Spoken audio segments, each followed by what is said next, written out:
కార్యక్రమానికి ఇచ్చేసినటువంటి పెద్దలు, గౌరవనీయులు, మన గవర్నమెంట్ వొకేషనల్ జూనియర్ కళాశాల ప్రిన్సిపాల్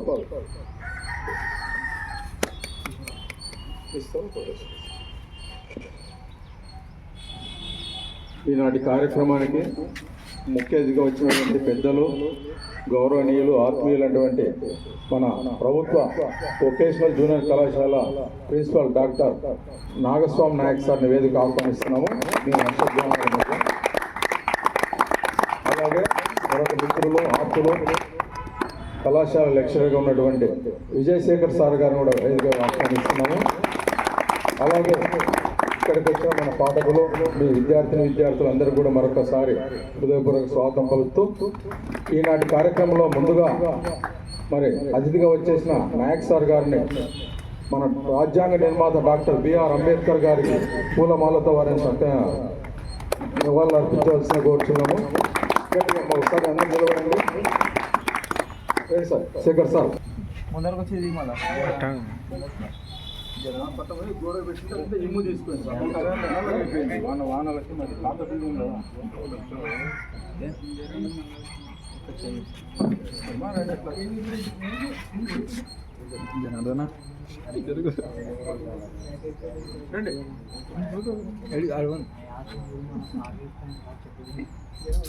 సుధన్ రా సైలెంట్ లేరా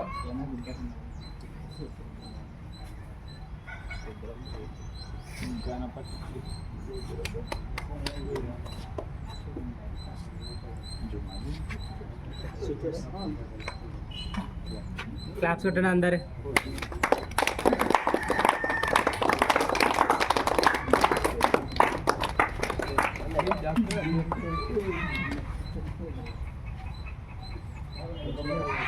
మీరు వేయండి.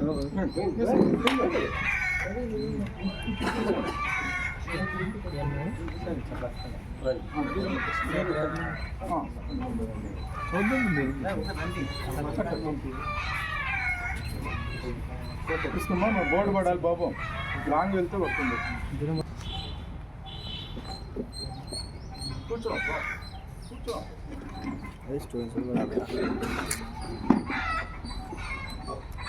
Respected library sir, respected colleagues and invitees, my dear students.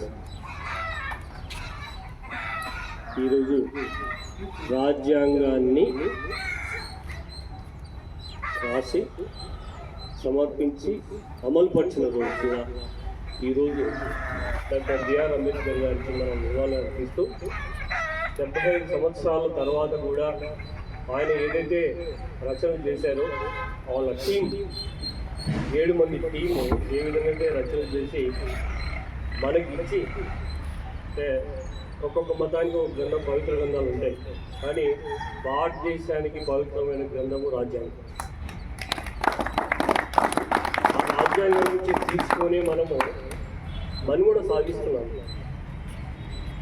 ఎంత మనుగడ సాగిస్తున్నామంటే ఒకప్పుడు పేడ కుప్పల లెక్క ఉండే మన జీవితాల్లో ఆయన అనేక విజ్ఞాన పరిశోధనలు ఎప్పుడు చదివేసి అక్కడి నుంచి జ్ఞానం తీసుకొచ్చి ఈయన న్యాయమూర్తిగా ఆ కాలంలో మినిస్టర్గా ఉంటూ ఈ రాజ్యాంగ రచనలను చేయడానికి వీరిని నియమిస్తూ